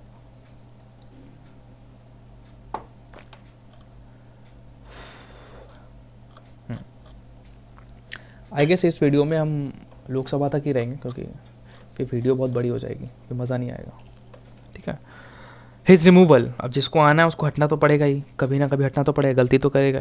The speaker can resign his post on the health ground, ठीक है। अगर मान लो तबीयत ख़राब है या फिर वो मेंटेन नहीं है, बहुत बूढ़ा है, खांसी हो रही है, दिल दर्द कर रहा, समझ रहे हो ना, तो अगर हेल्थ रीजंस रहेगा तो वहाँ से रिज़ाइन कर सकता है वो। सबमिटिंग कब कर सकता है, submitting the letter of resignation to the deputy speaker को अपना रेजिग्नेशन लेटर पकड़ा के रिज़ाइन कर सकता है। He can also be remove by the Lok Sabha if a majority of members pass a resolution in this effect. मान लो जो मेजोरिटी ऑफ, मतलब मान लो जैसे मैं टीचर हूँ, ठीक है, मेरे साथ 10 और टीचर है, ठीक है। मान लो एक वोट हुआ कि मैं अच्छा नहीं पढ़ा रहा, ठीक है, तो भाई 5 जन बोलेंगे सर अध्ययन सर अच्छा नहीं पढ़ाते, 4 जन बोलेंगे नहीं अध्ययन सर अच्छा पढ़ाते हैं, तो मेजोरिटी किसका हुआ, अच्छा नहीं पढ़ाने वाले का। तो रेजोल्यूशन पास होगा कि भाई सर अच्छा नहीं पढ़ाते, तो क्या होगा, इनको निकालना है। अब वोटिंग होगा, जैसे यहाँ पे हो रहा, क्या हो रहा, majority of the members pass a resolution, voting होगा कि इनको हटाने कि नहीं हटाना। तो अगर नहीं हटाने में ज़्यादा वोट मिल जाएगा तो मैं नहीं हटूंगा, अगर हटाने में ज़्यादा वोट मिल जाएगा तो मैं हट जाऊँगा। 5 बंदे बोलते अध्ययन सर अच्छा नहीं पढ़ाते तो मुझे निकल जाना पड़ेगा क्योंकि 4 बंदे बचते हैं, ठीक है। But before moving such a resolution of the constitution provides for 14 days prior notice. मान लो अगर ऐसा रेजोल्यूशन पास करना है कि मुझे स्पीकर को हटाना है तो 14 दिन पहले एक नोटिस आ जाना चाहिए कि सर मुझे स्पीकर को हटाना है, हटाने का 14 दिन पहले आना चाहिए। During this period the deputy speaker shall preside over the meeting of the house. इस पीरियड में क्या करेगा, डेप्यूटी स्पीकर जो है वो मीटिंग बैठाएगा, भाई क्या प्रॉब्लम है, क्यों प्रॉब्लम है, वगैरह वगैरह जो भी है बैठाएगा, ठीक है। अब आता है मेन चीज़, पावर्स। पावर, इंडिया में अगर नेता हो तो पावर तो बहुत है भाई। Powers and function of the speaker, proceedings of the house. He or she presides over the meetings of the house. वो क्या करते हैं, स्पीकर जो है ही और सी मीटिंग को बैठाते हैं, मतलब जैसे स्पीकर बैठते तभी तो सामने मीटिंग होती है ना। अगर आपने कभी पार्लियामेंट देखा होगा कैसे चलता है तो प्लीज़ टीवी में देखिएगा, ठीक है। ही अलॉट्स टाइम ऑफ डिस्कशन, कब कब डिस्कस करना, जब तक भाई रात को, अरे भाई चल रात को 1 बजे डिस्कस करते हैं, ऐसा नहीं होता। स्पीकर बोलेगा कि भाई कल मंडे है, कल 9 बजे आना है, 10 बजे आना है, 11 बजे आना है। कौन डिसाइड करता है, स्पीकर डिसाइड करता है। All speeches and remarks are address to the speaker. कोई भी मेंबर ऑफ पार्लियामेंट, अगर मान लो मोदी जी को या फिर मान लो मुझे तुमसे बात करनी है तो मैं तुमसे बात नहीं करूँगा, मुझे तुम कुछ अपनी कोई पॉइंट रखनी है कि सर मैं आज ज्योग्राफी पढ़ाऊंगा, आज हिस्ट्री पढ़ाऊंगा, ये पढ़ाऊंगा, मैं डायरेक्ट स्टूडेंट से बात नहीं करूँगा। मैं किससे बात करूँगा, जो मेरे बॉस है, जैसे कि यहाँ पे हुआ स्पीकर।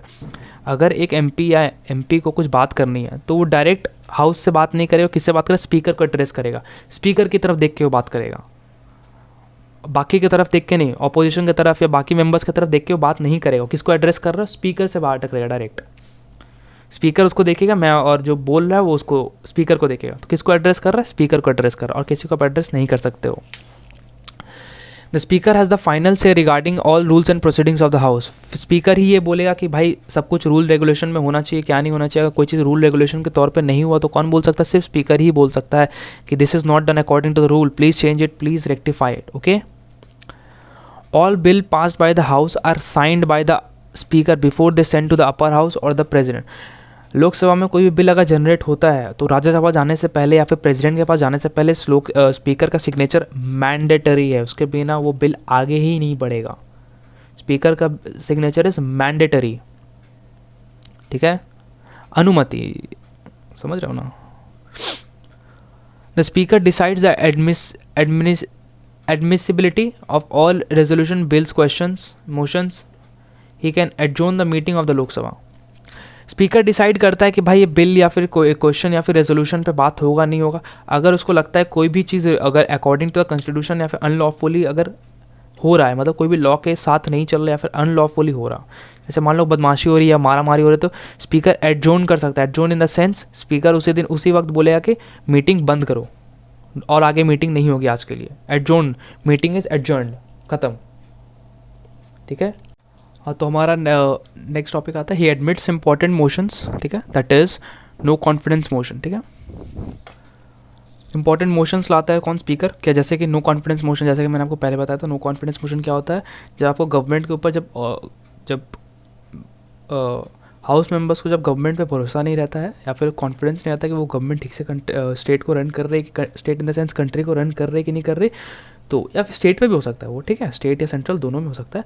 तो लोग एक बिल रेजोल्यूशन पास करते हैं, एक मोशन पास करते हैं कि भाई सर स्पीकर, वो भी स्पीकर को, हर चीज़ स्पीकर के थ्रू जाएगा, डायरेक्ट नहीं. भाई मोदी जी लिए चिट्ठी ले लीजिए, आपको सरकार गिराना, ऐसे नहीं, स्पीकर को देना पड़ता है.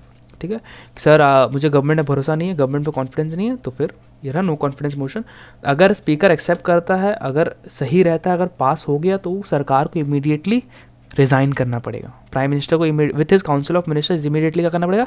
रिज़ाइन करना पड़ेगा. ठीक है, चलो. एडजोन फिर आता क्या? एडजोनमेंट मोशन. एडजोनमेंट मतलब क्या होता है? इंस्टेंटली बंद करना, कॉल ऑफ. मान लो जैसे हाउस चल रहा है, ठीक है, अब क्या हुआ, बदतमीजी होने लग गई या फिर मारा मारी. देखते हो ना हमारे लोकसभा, राज्यसभा, पार्लियामेंट में क्या कितनी बार मारा मारी हो जाती है, बिल फाड़ना होता है, तो गंदी गंदी चीज़ें होती है जो भी मतलब जो एक्सेप्टेबल नहीं है. एक ऐसे पार्लियामेंट जैसे बड़े जगह पे जो एक्सेप्टेबल नहीं है या फिर जो पब्लिक को देखना नहीं चाहिए, तो क्या होता है? एडजोन, संग संग मीटिंग कैंसिल, हटा, एडजोन कर देना होगा. तो कोर्ट इज एडजर्न, सुने ना, जज बोलता है तो कोर्ट इज एडजर्न मतलब ख़त्म, मीटिंग ख़त्म.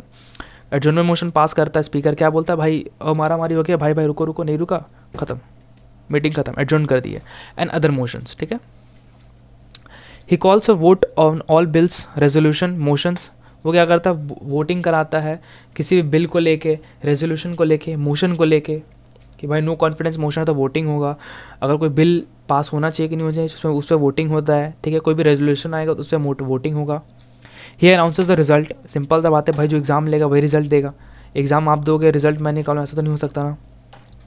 स्पीकर हिमसेल्फ और herself votes only in case of tie. जैसे कि मैंने कहा था, मान लो कोई बिल, वाटर बिल आ रहा, 250 लोग बोलते हैं कि वाटर बिल आना चाहिए, 250 लोग बोलते हैं नहीं आना चाहिए, टाई हो गया, स्पीकर फॉर और अगेंस्ट वोट दे देगा. तो जिस तरफ वो करेगा उस तरफ वो पास होगा. अगर फॉर के अगेंस्ट देगा तो फॉर होगा, अगेंस्ट देगा तो अगेंस्ट हो जाएगा. The speaker decides whether the parliament bill is a money bill or not. Speaker decide करता है वो पार्लियामेंट का वो बिल मनी बिल है. Money bill in the sense financial चीज़ को लेकर कोई भी चीज़, कोई भी बिल होता है तो मनी बिल है कि नहीं है, कौन डिसाइड करता है? स्पीकर डिसाइड करता है. He can adjourn the question if it lacks quorum. Quorum क्या होता है? जैसे मान लो अगर एक दिन मीटिंग होगा, मान लो जैसे एक क्लास चल रहा है, तुम्हारा एक क्लास चल रहा है स्कूल में, कोरम का बता मतलब, अगर मान लो एक दिन क्लास चल रहा स्कूल में, 50 स्टूडेंट्स का एक क्लास है. ठीक है, मान लो मैथ्स का क्लास. जब टीचर गया देखते एक बंदा बैठा हुआ है, तो टीचर क्लास कराएगा? नहीं कराएगा. टीचर क्या बोलेगा? सुनो, जाओ 10 लड़के को पकड़ के लाओ. ठीक है, जाओ 10 लड़के को पकड़ के लाओ. अब अगर 10 लड़का प्रेजेंट रहेगा तो टीचर क्लास करा देगा. तो टीचर का एक मिनिमम क्राइटेरिया होता है कि भाई 10 लड़का कम से कम रहेगा तभी हम क्लास कराएंगे. अगर 9 लड़का रहेगा तो हम क्लास नहीं कराएंगे, या 9 से बेसी, 10 से बेसी रहेगा तो क्लास करेंगे. तो ये वही कोरम यही होता है that if there is should be a minimum number of members present. ठीक है, तभी मीटिंग, तभी बिजनेस या मीटिंग जो होगा कंडक्ट करा जाएगा. ठीक है, if it lacks quorum. Adjourn कर देगा मतलब क्या बोलते हैं इस लाइन का मतलब, he can adjourn the house मतलब अगर मीटिंग कैंसिल कर सकता है अगर वहाँ पे जो मिनिमम नंबर, जो रिक्वायर्ड नंबर ऑफ मेंबर्स है, मिनिमम नंबर ऑफ मेंबर्स है, अगर प्रेजेंट नहीं है तो मीटिंग स्थगित. मान लो 552 में से मान लो 50 मेंबर्स मिनिमम आपको प्रेजेंट रहने ही होंगे, तभी मीटिंग होगी. अगर 50 से कम है तो मीटिंग नहीं होगी, वहीं पे मीटिंग कैंसिल. ठीक है, एडजर्न कर दिया जाएगा. अब हमारा आता है कि administrative powers. The speaker receives all documents, letters and petitions in the house. जितने भी डॉक्यूमेंट्स है, कोई बिल पास होगा या फिर मान लो कोई पिटिशन है कि मान लो भाई कोई नया रूल्स लाना है या फिर कोई भी रिक्वेस्ट है क्या होगा, स्पीकर के थ्रू जाएगा, स्पीकर को भेजना पड़ेगा, ठीक है, स्पीकर के को भेजना पड़ेगा। हाँ, he communicates the decision of the house to concern person और अथॉरिटीज़। मान लो मुझे बोलना है, आपसे कुछ बात करनी है, मान लो मेरे बॉस को आपसे कुछ बात करनी है, तो मेरा बॉस डायरेक्ट तो नहीं आएगा आपसे बात करने, वो बोलेगा अध्ययन सर आप जाओ स्टूडेंट से बात करो, क्या क्या प्रॉब्लम हो रही है पढ़ाने में, क्या सब्जेक्ट में प्रॉब्लम हो रही है, क्या हमारे पढ़ाई क्वालिटी में कोई कमी है क्या। तो क्या हुआ, स्पीकर बात करेगा। मान लो उनको, मैं यहाँ पे स्पीकर हो गया, तो सर को आपसे बात करना तो उन्हें मेरे थ्रू होना होगा। उन्होंने मुझे पूछा, मैंने आपसे पूछा, मैं आपने आंसर मुझे दिया, मैं उन्हें दे दूंगा, ठीक है। चलो, ही controls and regulates the admission of visitors, press, correspondents और मीडिया। गैलरी होती है, हाउस के ऊपर एक गैलरी होती है जहाँ जैसे तभी आप देखते हो कि लोकसभा में राज्यसभा में हो क्या रहा है, कैसे है, थोड़ी ना हवा में कुछ चिड़िया उड़ रही है उसमें कैमरा लगा, ऐसा कुछ नहीं। वहाँ कैमरा होते, कैमरा मैन बहुत सारे होते हैं, वही रिकॉर्ड वही अलाउ करती है।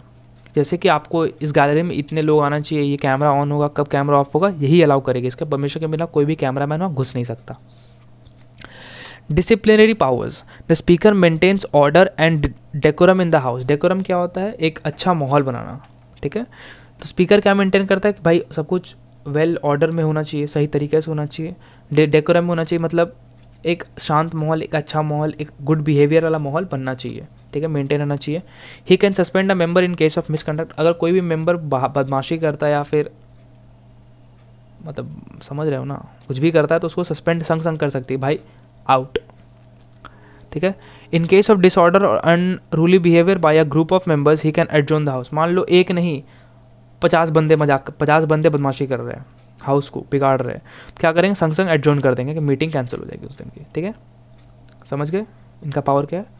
मान लो एक आदमी को तो निकाल सकता है, 50 आदमी को तो आप निकाल नहीं सकते, वो लोग मेंबर ऑफ द पार्लियामेंट है, कोई मजाक नहीं है। चलो भाई गंदे दिख रहा है, अच्छा नहीं निकलो, ऐसा कुछ नहीं कर सकते आप। 50 मेंबर मान लो बदमाशी कर रहे हो, लोग बात नहीं सुन रहे, तो क्या होगा, संग संग मीटिंग ही कैंसिल कर दी जाएगी, ठीक है। Number 2, if words use by a member are obscene, inadequate, indecent or unparliamentary, the speaker may order the such word should be expunged from the proceeding of the house. बता रहा हूँ, मान लो speaker तो पढ़े लिखे होते नहीं है, आपने पढ़ा ना इलेक्शन कहीं भी तो एजुकेशन क्वालिफिकेशन दिया कि भाई इतना पढ़ाने डिग्री होना चाहिए, पढ़े लिखे लोग आप जानते कैसे बात करते हैं। मान लो गाली गलौज हो गया या फिर पर्सनल अटैक्स हो गया या फिर ऐसा कुछ बोल दिया जो कि नहीं बोलना चाहिए, तो संग संग स्पीकर क्या बोलेगा, जो भी रिकॉर्ड कर रहा है उसको बोलेगा इस वर्ड को कैंसिल हटा दो, एक्सपंज हटा दो, इस वर्ड को दबा दो, कैंसिल कर दो। जैसे कि हम करते हैं, मान लो कुछ गलती बोल दिए तो हम क्या करते हैं, वीडियो कट कर देते हैं, कट करके फिर स्टार्ट करते रिकॉर्ड करना फ्रेश से या फिर कंटिन्यू करते, लेकिन वो पार्ट को कट करते जहाँ पे हमने गलती की, उसको क्या कहते हैं, एक्सपंज करना हुआ, वर्ड को हटा देना हुआ, ठीक है। He has the final say regarding the case or matter relating to breach of privilege or contempt of the house. He is the final। अगर मान लो कोई भी हाउस में कुछ भी बदमाशी हो या फिर कुछ भी अनरूली हुआ तो मेंबर्स तो बोलेंगे ही, but he is the final. इसी का जजमेंट जो रहेगा स्पीकर का, उस पर फाइनल डिसीजन दिया जाएगा। The decision of the speaker is final with regard to the question whether the member stands disqualified under anti-defection law or not, ठीक है। ये स्पीकर डिसाइड करेगा कि अगर वो एंटी डिफेक्शन लॉ के अगेंस्ट में वो आता है कि नहीं आता, ठीक है। मेंबर्स तभी वो डिस्क्वालीफाई होगा, ठीक है। Parliamentary committees, he appoints various parliamentary committees and guides them in these work. He appoints chairman of all the committees in the house. Parliamentary committees बहुत सारी बैठक होती है, तो उन कमिटीज़ को हेड कोई तो हेड होता होगा, उसका हेड कौन सिलेक्ट करता है, speaker of the house. He guides the issues direction to the chairman for different parliamentary committees on all matters relating to the work and procedures. मान लो चेयरमैन को कुछ समझ नहीं आ रहा कि भाई इस टॉपिक पे या फिर इस सीन में हम कैसे काम करें या फिर कैसे इसको टैकल करें, तो वहाँ पे कौन इसको एडवाइस करता है या डायरेक्शन देता है, स्पीकर दे सकता है। किसको, चेयरमैन का हेड को, ठीक है, कमेटी का हेड को, कमेटी का हेड को। He is the ex officio chairman of some of the committees of the house, that is rule committee, business advisory committee वगैरह। इस सब का कौन एक्स ऑफिशियो चेयरमैन रहता है, कौन रहता है, स्पीकर रहता है of the house.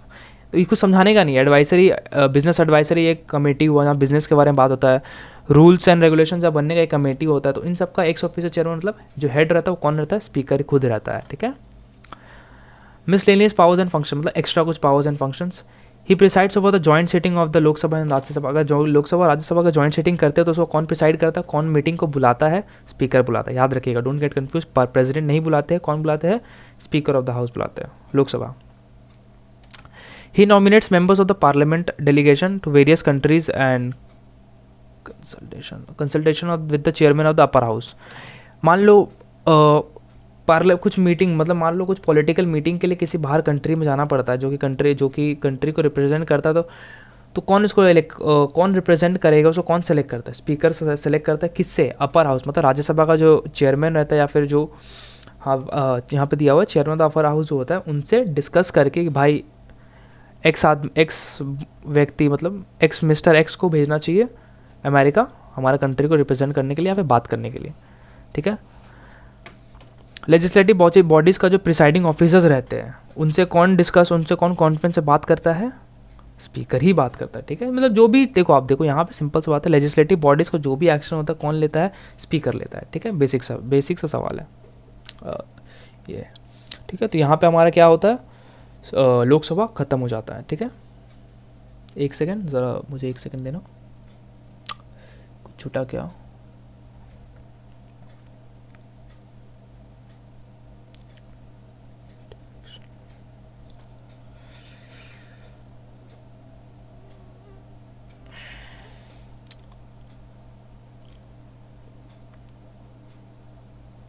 Just a second, ठीक है, हाँ ठीक है। तो यहाँ पे हमारा लोकसभा का जो पार्ट है ख़त्म होता है। अब इस वीडियो को ज़्यादा लंबा ना करते हुए हम क्या करेंगे, इस वीडियो को हम ज़्यादा लंबा ना करते हुए राज्यसभा वाला मैं पार्ट को हम लोग नेक्स्ट वीडियो में या फिर कल मैं डाल दूँगा, तो आप उसे देख लीजिएगा, ठीक है। Until this please I keep the video until this, ठीक है। आई होप आपको समझ आया हो। देखो वीडियो लंबा होने का रीज़न ये है कि मैं आपको हर पॉइंट को डिटेल्स में अच्छे एग्जांपल्स दे के समझा रहा हूँ, मैं अपना बेस्ट दे रहा हूँ। अगर कोई पार्ट मुझे समझ नहीं आया या फिर मैंने कोई पार्ट समझाने से मिस कर दिया हो तो प्लीज़ मुझे उससे कमेंट सेक्शन में मुझे बताना, ठीक है।